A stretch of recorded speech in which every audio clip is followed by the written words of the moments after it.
Սաղաթելյան, նախապատրաստվի Գարիկ Սարգսյանը։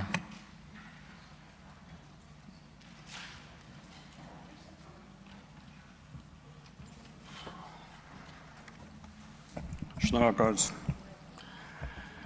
Իրականում բավականին մեծ է ցանկությունը անդրադառնալու վերջին երկու օրերին հնչեցրած մի շարք տեսակետների, դիրքորոշումների, բայց առաջնորդվելով առաջնայինը երկրորդականից զատելու եւ քաղաքական օրակարգը առաջնահերթության կարգով պահելու սկզբունքով զերծ կմնամ առայժմ դրանց արձագանքելուց։ Իրականում երկու օր առաջ իմ կարծիքով կարևոր արձանագրում տեղ ունեցավ խորհրդարանում։ Քրիստինե Վարդանյանի հետևողական հարցադրումներից հետո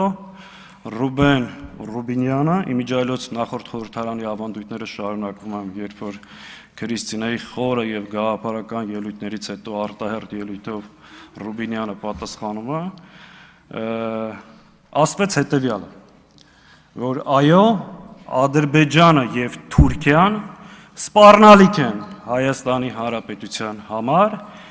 եւ այդ սպառնալիքը չեզոքացնելու համար մենք գնում ենք այդ հարաբերությունները կարգավորելու։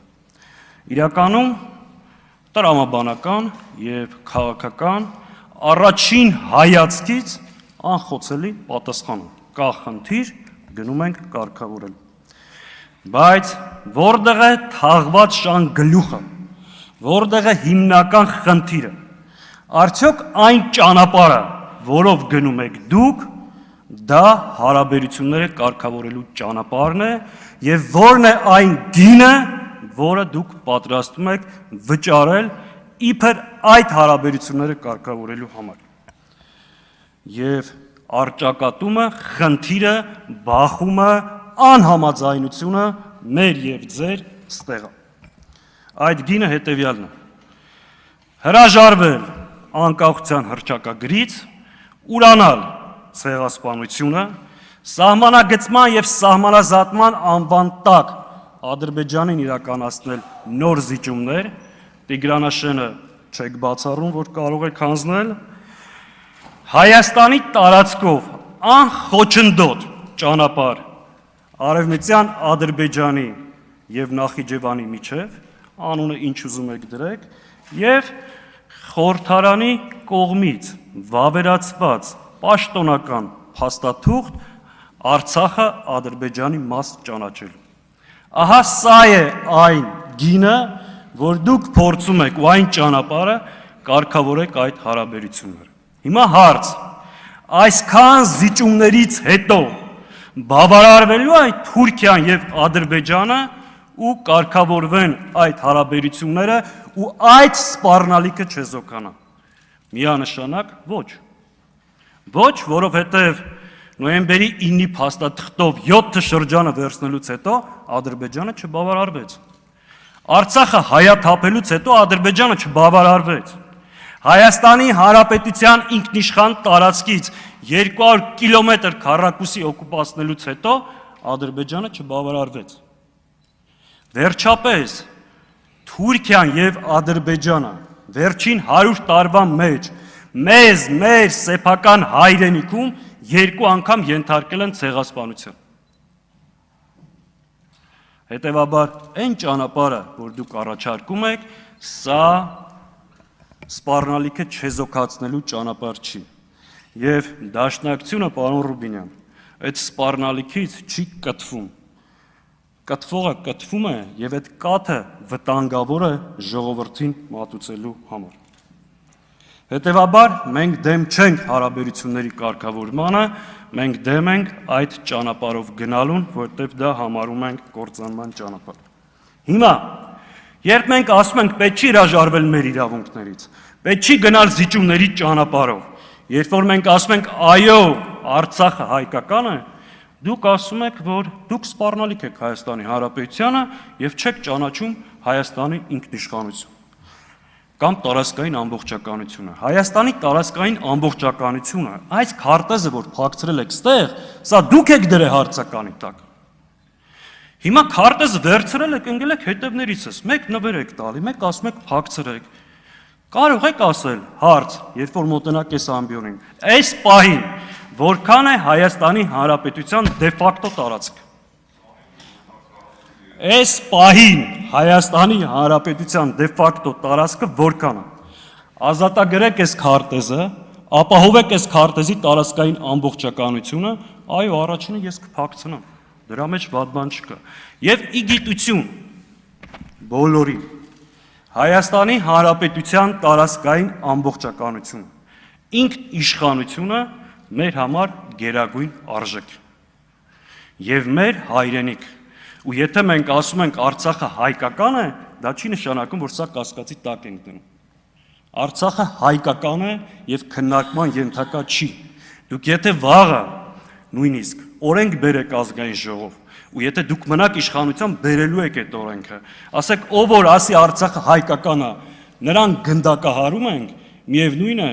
ես իբրև դաշնակցական ու իմ ընկերները ու ոչ միայն դաշնակցականները գալու են այս ամբիոնի մոտ եւ ասեն Արցախը հայկական։ Եթե դրանով է պայմանավորված ձեր ատելությունը դաշնակցության նկատմամբ, դա շատ նորմալ է։ Եվ եթե այդ ատելության դոզան քչանա, ես անհանգստանամ, ուրեմն դաշնակցությունը իր տեղում եւ դերում չի։ Հիմա հայ-ռուսական հարաբերությունների մասին պարոն Ռուբինյանը հստակ հարցադրումներ է տալիս։ Արդյոք Ռուսաստանը սպառնալիք է Հայաստանի Հանրապետությանը։ Ոչ, Ռուսաստանը սպառնալիք չի մեր պետականությանը։ Արդյոք հայկական արտադրանքները համապատասխանում են ստանդարտներին։ Ես չգիտեմ, բայց ես գիտեմ, որ ապրանքների մուտքի արգելումը դա քաղաքական որոշում է։ Արդյոք այդ քաղաքական որոշումը գործընկերային է։ Այդ հարցի պատասխանը դուք տվեք։ Ես Ռուսաստանի նախագահին եւ կարծում եմ երկու խմբակցություններից որևէ մեկը մոտիկից չի տեսել։ Նիկոլ Փաշինյանն է հայտարարել, որ Վլադիմիր Պուտինը իմ ավագ ընկերն է եւ ինքը ավելի շատ է շփվում Պուտինի հետ, քան բոլոր 3 նախագահները միասին վերցրած։ Հետևաբար գնացեք եւ կարգավորեք այդ հարաբերությունները։ Այս ճգնաժամը դուք եք ստեղծել, որի համար վճարելու են Հայաստանի Հանրապետության քաղաքացիները։ Ժողովրդավարության մասին կարճ ասեմ, որ այն ճանապարհը, որ դուք ընտրել եք եւ հաճախ ասում եք ժողովրդավարություն, դա ժողովրդավարության հետ կապ չունի։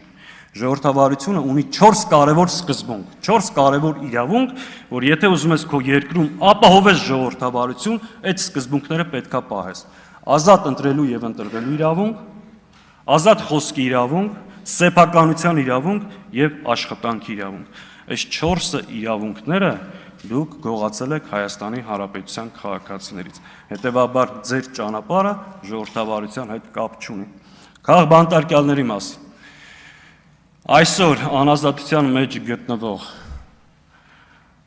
մարդիկ Բագրատ Սրբազան, Գագիկ Ծառուկյան, Անդրանիկ Թևանյան, Արմեն Աշոտյան, Ավետիք Չալաբյան, Ալիկ Ալեքսանյան, Արեգնաս Մանուկյան, Սամվել Կարապետյանը, շարք կարող եմ երկար կներեմ, բոլոր նրանք ում անունները չեմ տալիս, բայց նրանք այսօր գտնվում են անազատության մեջ, բացառապես նրա համար, որ չեն կիսում ձեր վարած քաղաքականությունը եւ զբաղվել են քաղաքականությամբ։ Հետևաբար նրանք բոլորը քաղբանտարկյալներ են։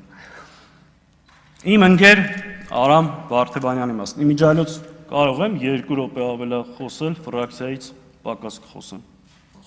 Շնորհակալ եմ։ 2 րոպե ավելացրեք, պարոն Սաղաթելյանի։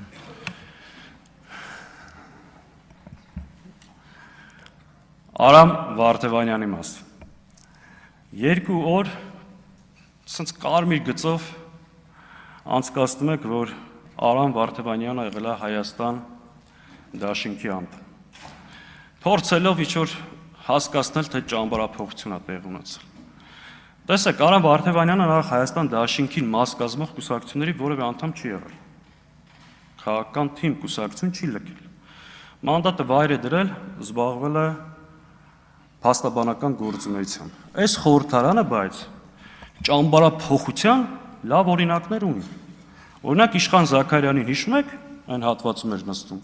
Երբ որ մի նստարան եկավ ներքև, դարձավ ձեր սիրելի падգամավորը, 4 տարի ազգային ժողով չեկավ, բացականեր չուներ, վերջում էլ ապօրինի գույքով համաձայնության եկաք։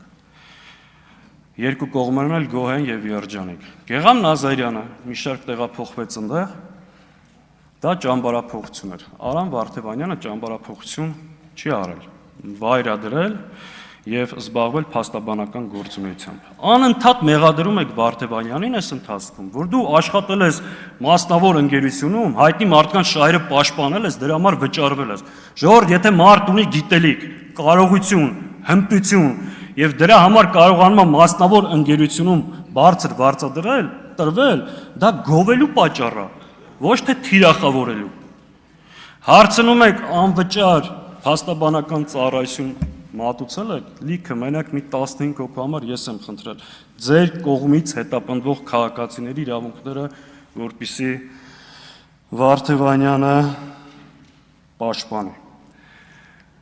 Ես անկեղծ որել եմ, Արամին էլ ասել եմ, ես չէի ուզի ինքը առաջադրվեր, որովհետև ես այլ տեսակետ ունեմ ազգային ժողովի